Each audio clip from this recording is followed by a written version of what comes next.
अस्सलाम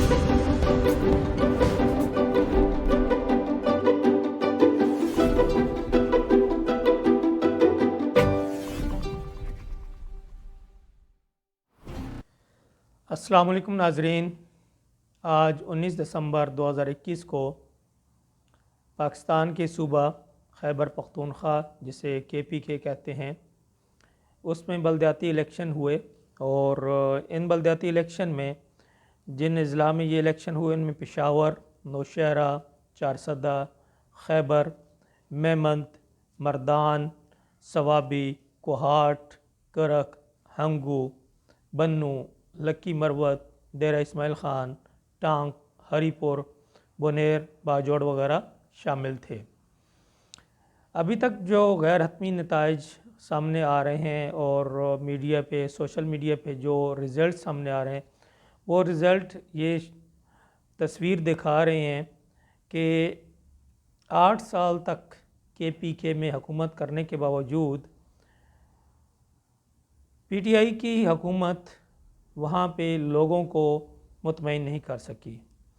और PTI वहाँ के लोगों में अपने एतमाद और एतबार खो चुकी है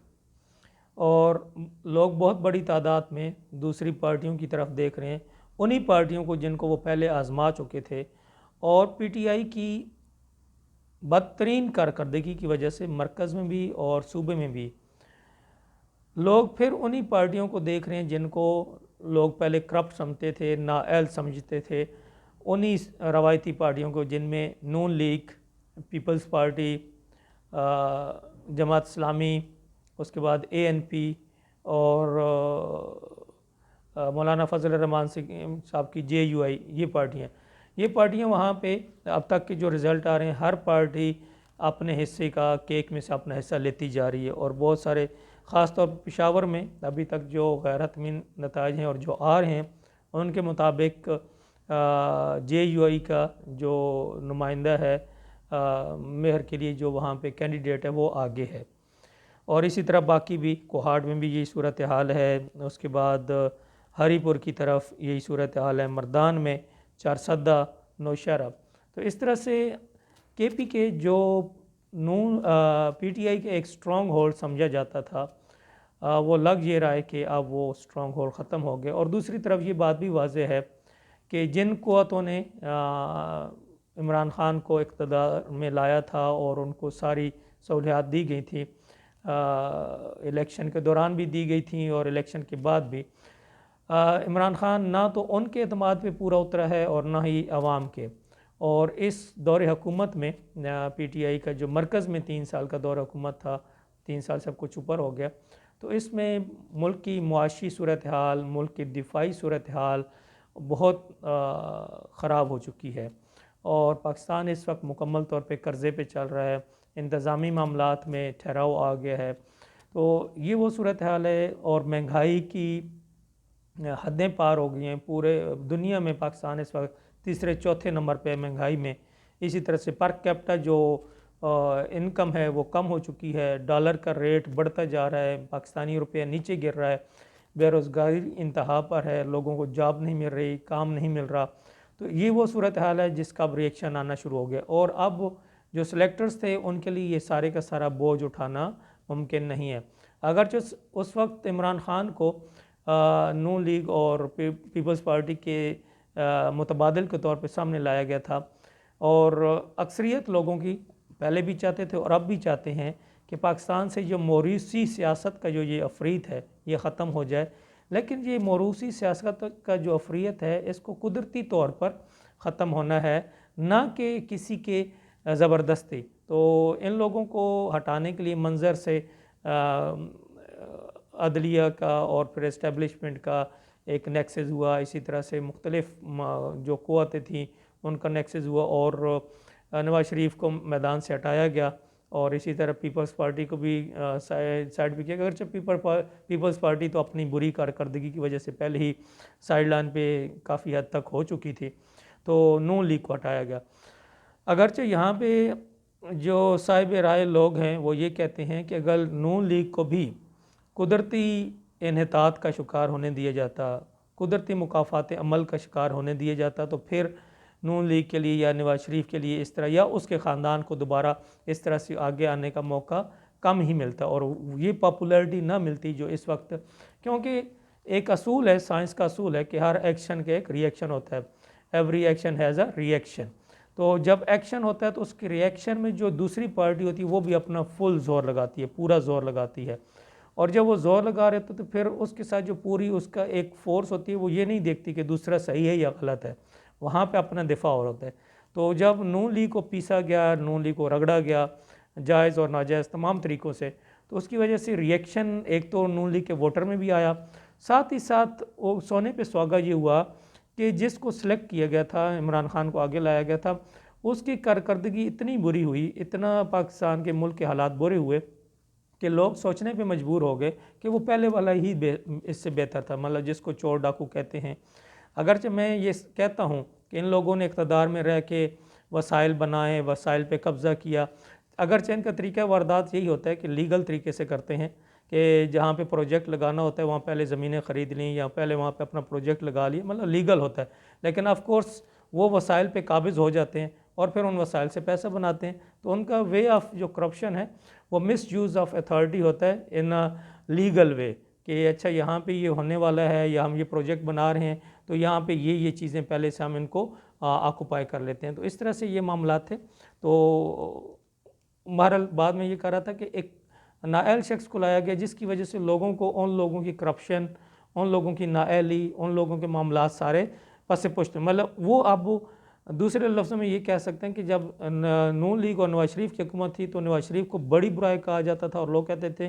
चलें बड़ी बुराई को हटा के छोटी बुराई को। मुझे कई लोग ये मिसाल दिया करते थे कि हम इमरान खान को भी ये नहीं समझे को बिल्कुल ठीक है, लेकिन वो नवाज शरीफ के मुकाबले में छोटी बुराई है। तो अब क्या हो गया, अब उल्ट हो गया, अब लोग कहते हैं कि इमरान खान बड़ी बुराई है और नवाज शरीफ छोटी बुराई है, तो फिर छोटी बुराई की तरफ अब लोगों का एक जहन बन गया। और दूसरी तरफ अगर इस्टेब्लिशमेंट न्यूट्रल हो जाती है, और इस्टेब्लिशमेंट में ये माइंड में रखें, जब हम इस्टेब्लिशमेंट का नाम लेते हैं तो ये 2-3 सिर्फ जनरल्स होते हैं जो टॉप पे होते हैं, जो फैसला साजी करते हैं, इसमें नीचे वाली ब्रास वो नहीं शामिल होते और ना उनका वो इस तरह से पॉलिटिक्स में कोई एक्टिव रोल होता है। वो जस्ट ऊपर वाले उनके अपने कुछ ज़ाती मफादात होते हैं, कुछ ज़ाती ग्रजेज़ होती हैं, टसल्स होती हैं, तो उसकी बुनियाद पर वो फिर इसमें इन्वॉल्व हो जाते हैं और मामलात फिर मुल्क की जो इंस्टेबिलिटी और उनकी तरफ जाते हैं, मुल्क की मुआशी हालात की बुराई की तरफ जाते हैं। तो बहरहाल बात यह है कि अब लग ये रहा है कि अगर इस्टेब्लिशमेंट न्यूट्रल होती है और अपनी इज़्ज़त बचाने की कोशिश करती है तो जो दीवार पे लिखी हुई इबारत है वो यही है कि अगला इलेक्शन पीटीआई के लिए जीतना मुमकिन नहीं है, और ये आप कह लें कि 95% कन्फर्म है कि अब ये दोबारा इक़्तिदार में नहीं आएंगे। लेकिन दूसरी तरफ इमरान खान जैसे कि उसकी एक कनिंग नेचर का बंदा है, वो कोशिश ये कर रहे हैं कि किसी तरह से ईवीएम और ई वोटिंग जो फ़ॉरेन पाकिस्तानीज़ हैं उनका वोट किसी तरीके से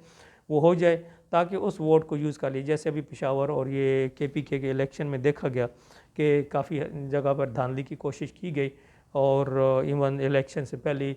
बैलेट पेपर पे ठप्पे वगैरह लगाए गए। तो अगर ये ईवीएम होता, ई वोटिंग होती तो फिर इसका तरद्दुद भी ना करना पड़ता। तो बहरहाल अब इन लोगों के पास यही एक ऑप्शन रह गया है कि किसी तरह से ई वोटिंग आ जाए और ईवीएम आ जाए और उससे फिर हम कोई इलेक्शन को चोरी कर लें, लीक कर लें। अदरवाइज़ अगर पाकिस्तान में फ्री फेयर इलेक्शन हुआ जिसमें अदलिया भी न्यूट्रल रहे, जिसमें इस्टेब्लिशमेंट भी न्यूट्रल रहे और लोगों को अपने मुस्तकबिल का फ़ैसला करने दे, तो ये बात लिख लें कि पीटीआई दोबारा इलेक्शन नहीं जीत सकती। चंद एक लोग सीटें जीतेंगे जिनका अपना एक ज़ाती वोट बैंक होता है और उनके लोगों के मुजाहरे वगैरह होते हैं, जागीरदार होते हैं, सरमायादार होते हैं जिनका वोट बैंक मतलब एक किस्म का ख़रीदा हुआ है, तो वो ये ले जाएंगे। लेकिन अगर कोई कि वो पीटीआई के वोट बैंक की बेस पे जीतेगा तो ये मुमकिन नहीं है। तो बहरहाल ये जो केपीके का बलदियाती इलेक्शन था, ये आने वाले जो नेशनल असम्बली के इलेक्शन होंगे और जो 2023 में होने और होने भी 2023 में चाहिए ताकि लोगों को भी इस तब्दीली का मज़ीद 1.5-2 साल तक मज़ीद पता चले और सही सलाहियतें इमरान खान साहब की और उनकी हुकूमत की सलाहियतें सही निखर के लोगों के सामने आ जाएँ ताकि लोगों को फ़ैसला करने में कोई मुश्किल ना हो कि आया हमने इन्हीं को दोबारा चुनना है। लेकिन जो इस वक्त सूरत हाल है उसके मुताबिक इनका दोबारा इलेक्शन जीतना वो मुमकिन नहीं है। अगर चाहे जाए कि इनको कोई गैबी इमदाद दे दी जाए, कोई RTS बिठा दिया जाए, कोई EVM आ जाए, कोई वोटिंग आ जाए, कोई नादरा का सॉफ्टवेयर यूज़ हो जाए, तो इस तरह की कोई सूरत हाल ना आई और फ्री और फेयर इलेक्शन हुआ, जनरल इलेक्शन, तो फिर इस पार्टी का जीतना मुमकिन नहीं है। दूसरी तरफ एक और बात कि हम मोर्सी सियासत से हमें जान छुड़ानी है और छुड़ाने के लिए दगोदो करनी चाहिए, लेकिन देखा यह गया है कि जो सियासी ख़ानदान है, अभी जो बलदियाती इलेक्शन भी हो रहे हैं, उनमें भी उन्हीं सियासी ख़ानदानों के चाचे मामे बेटे भाई कज़न वही लड़ रहे हैं। अब लोगों में इतना शऊर नहीं है कि वो ये कहें कि जी ठीक है हम आपकी पार्टी में हैं, लेकिन ये तो नहीं कि हम आपके ज़ाती और ख़ानदानी ग़ुलाम हो गए कि आप पहले बाप था, बाप के बाद बेटा आया, बेटे के साथ उसका फिर भाई भी आ गया, फिर उसकी बहन आ गई, फिर उसकी बीवी भी आ गई, फिर उसकी बेटी भी। तो इस चीज़ से लोगों को अब ज़रा अपनी पार्टीज़ के अंदर आवाज़ उठानी चाहिए कि we are not your slaves, we are not your family slaves, कि हम एक फैमिली को वोट देते हैं। आप खुद कहें कि जी हम आपकी पार्टी के हैं और आपकी पार्टी से इलेक्शन लड़ना चाहते हैं, हमें टिकट दें। तो इस बात पे जब तक लोग नहीं आएंगे उस वक्त तक पाकिस्तान से मौरूसियत का जो जिन है वो ख़त्म नहीं होगा। अब बात लंबी हो जाएगी, इंशाल्लाह मैं इस पर मज़ीद ये जो ख़ानदानी पॉलिटिक्स है और जो ये मौरूसी सियासत पाकिस्तान में इस वक्त सराहियत कर चुकी है, इसने भी पाकिस्तान को बहुत ज़्यादा नुकसान पहुँचाया और पाकिस्तान में जो क्वालिटी ऑफ लीडरशिप है वो डिक्रीज़ हो गई। क्वालिटी ऑफ लीडरशिप आप कह लें कि बिल्कुल नीचे चली गई, क्योंकि अब क्वालिटी ऑफ लीडरशिप के लिए क्या एक ही चीज़, दो चीज़ें रह गई कि how much money you have and from which political family you are, कि दो ही चीज़ें हैं कि आप तो आप किसी बड़े सियासी ख़ानदान से हों और या फिर आपके पास पैसा हो तो आप यू आर अ लीडर। तो इस वजह से पाकिस्तान में जो क्वालिटी ऑफ लीडरशिप है वो कम हो चुकी है। इंशाल्लाह इस पर फिर बात होगी क्योंकि बात काफ़ी ज़्यादा लंबी हो रही है। बहरहाल अल-मुख्तसर